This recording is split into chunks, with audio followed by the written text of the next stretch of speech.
Hello guys, good evening all my dear students. विद्यार्थी मित्रांनो, आज आपण बघणार आहोत इंग्रजी वाचनाचा सर्वात सोपा मार्ग. सर्वात सोपा म्हणजे कसा sir?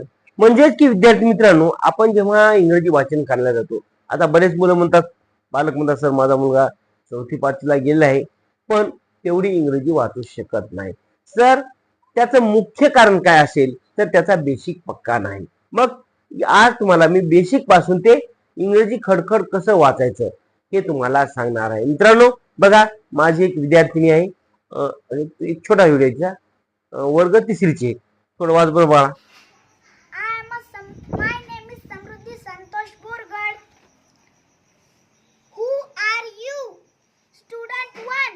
Hello, I am a fresh green cabbage. Who are you? Student 2. I am a smart white rabbit and I eat cabbage. बघा मित्रांनो, एक 3रीची म्हणजे 7-8 वर्षाची मुलगी समजा इंग्रजी वाचू शकते. तर मित्रांनो, तुम्हाला पण इंग्रजी वाचता यायलाच पाहिजे. तुम्ही 4थी-5वीला असाल किंवा 2री पासूनचे विद्यार्थी शब्द वाचतात, वाक्य सुद्धा वाचतात, छोटे छोटे. ही 3रीची विद्यार्थिनीचा पूर्ण धडा वाचून म्हणजे वाचू शकते. मग सर, याचं कारण काय असेल? याचं कारण मेन गोष्ट याचा बेसिक पक्का पाहिजे. मग सर, सुरुवात कुठून करावी? आता डायरेक्ट तुम्ही वाचू शकता का? तुम्हाला पुस्तक दिलं समजा, वाच म्हणलं, वाचता येईल का मुलांनो? नाही वाचणार.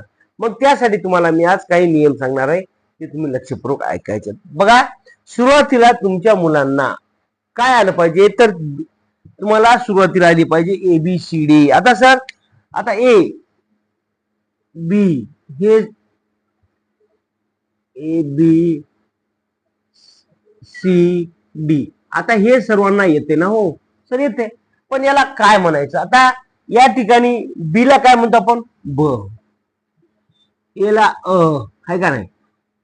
पण या ठिकाणी ABCD आल्यानंतर सुद्धा मित्रांनो, तुम्हाला त्या ठिकाणी जे 5 स्वर आहेत ना, A, E, I, O, U, याचा उच्चार उपयोग काय होते? काना मात्रा वेलांटी, आहे का नाही, अनुस्वार जे काय असेल. मग त्याचे उच्चार सुद्धा आपल्याला सुरुवातीला समजा आले पाहिजे. समजा मी उदाहरण लिहिलं, समजा कॅट. आता CAT, तर इथं काय होतं? सीएचं काय होतंय? क्या. आणि टीचं काय होतंय? ट. ए पासून A to Z आपल्याला त्या अक्षरांचे काय म्हणायचं हे अगोदर आपल्या मुलांना शिकवा. काय? आता पहा, हे झालं कॅट. आता बाबा, BA, याचा उच्चार करते BA बा होते. इथं राहिला CA क्या झालं, पण इथं BA बा. इथं बा होईल का? नाही, बा. बघा मित्रांनो, अशा प्रकारे तुम्हाला इथून सुरुवात करायची. A पासून ते Z पर्यंत, A to Z सगळ्या अक्षरांची तुम्हाला ओळख करून द्यायची आहे. नंतर दुसरी गोष्ट आहे, छोटे छोटे शब्दात. समजा आय, आय म्हणजे मी, यू. नंतर day, he, she, day, eat, in, ते छोटे छोटे शब्द हे तुम्हाला शिकून घ्यायचे आहेत. म्हणजे काय त्याचं? आता पहा, दररोज जर तुम्ही सराव केला, प्रॅक्टिस मेक्स मॅन परफेक्ट. विद्यार्थी मित्रांनो, यासाठी तुम्हाला प्रॅक्टिस करणं जरुरी आहे.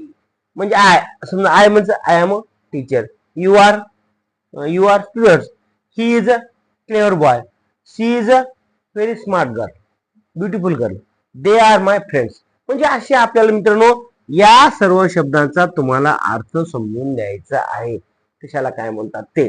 आणि नंतर महत्वाची होतं हे समजा, ठीक आहे, बऱ्याच मुलांना सर आम्हाला समजते, छोट्या छोट्या गोष्टी सर्व विद्यार्थ्यांना समजतात. पण मित्रांनो, महत्वाची गोष्ट आहे ब्लेंड वर्ड्स. आता पहा, ब्लेंड वर्ड्स आले की मुलं घाबरून जातात. प्लीज पहा,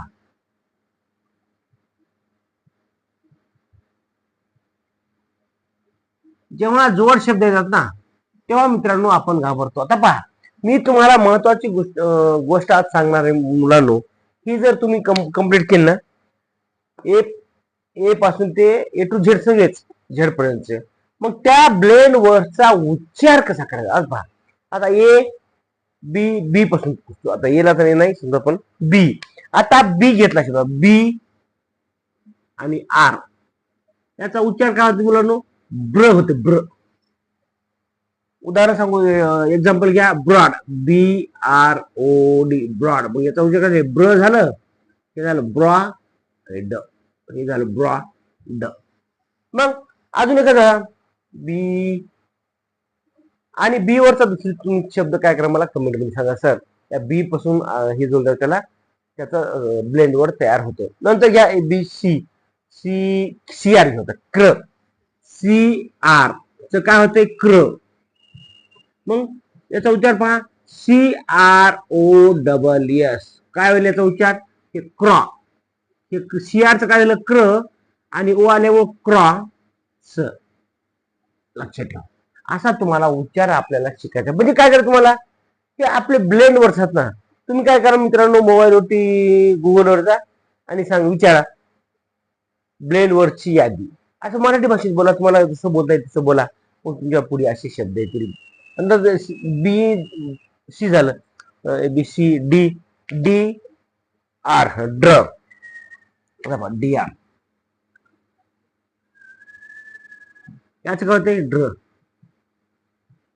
मग याच्यावरचा DR वरचा शब्द तुम्ही काय शोधा, DRESS, ड्रेस. पहा DRESS, हे DR चं काय झालं ड्र, आणि हे ड्रे, आणि ड्रेस. म्हणजे इथून आपल्याला मित्रांनो हे तुम्हाला अगोदर समजून घ्यायचं आहे, ब्लेंड वर्ड्स कोणते आहेत त्या सर्वांची तुम्हाला यादी करायची, आणि तशा प्रकारचे शब्द आपल्याला DR वरचे कोणकोणते शब्द आहेत ते शोधायचे, त्याची यादी करायची. आणि तशात समजा तर रोज ठीक आहे, समजा तुम्हाला एकदा सर्व ब्लेंड वर्ड्स पाठ होणार नाहीत, फक्त काय दोन चार शब्द घ्या, त्याची यादी करा, आणि त्यापासून तयार होणारे शब्द, आता DR वरचे कोणकोणते शब्द आहेत त्याची यादी करायची, वहीवर लिहायची, आणि वाचत राहायचं. पहा, प्रॅक्टिस प्रॅक्टिस प्रॅक्टिस. जोपर्यंत तुम्ही प्रॅक्टिस करत नाही मित्रांनो, तोपर्यंत इंग्रजी तुम्हाला येणार नाही. जेरे हरी पलंगावरी असं तर होत नाही ना.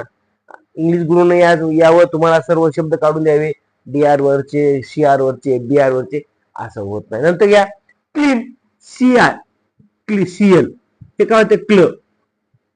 एक शब्द काय होईल CLEAN, क्लीन. हे पहा, CL च क्ल, CLE च क्लीन.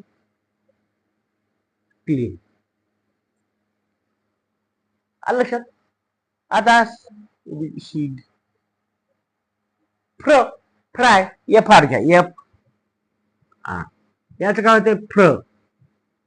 या शब्द काय येईल फ्राय, FRY. आता पहा FRY, फ्रा, FRY, फ्र, आणि फ्राय. जोपर्यंत मित्रांनो तुम्ही इंग्रजी विषयामध्ये प्रत्येक शब्दांचं उच्चारण करत नाही, तोपर्यंत तुम्हाला परफेक्टली इंग्रजी नाही. पहा, pronunciation is the most important in English language. इंग्रजी भाषेमध्ये मित्रांनो उच्चाराला फार महत्व आहे, आणि त्यासाठी आपल्याला अशा प्रकारचे उच्चार, मुलं घाबरतात हो, लहान मुलं असतात ना, छोटे छोटे मुलं, सर म्हणायचं DR चं काय म्हणू, ड्रम म्हणू का ड्रॉ म्हणू, ड्रम म्हणू.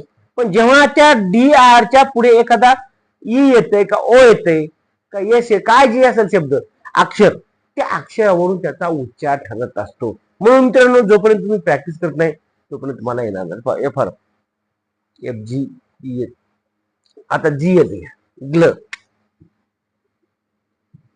हे ग्ल झालं बघ, ग्ल, GLASS, काय झालं ग्लास. हे ना GL च ग्ल, ग्ला, हे GLA ग्ला, आणि हे S ग्लास. GHIJKL MNOP, काय पण काय मित्रांनो, जेव्हा आता पहा हे जोड शब्द कसे तयार होतात. आता सांगा मित्रांनो, की जेव्हा एखाद्या व्यंजनासोबत, आता हे पाय AEIOU ते 5 स्वर सोडून बाकी राहतात, ते आपण त्याला कन्सोनंट म्हणजे आपण व्यंजन म्हणतो.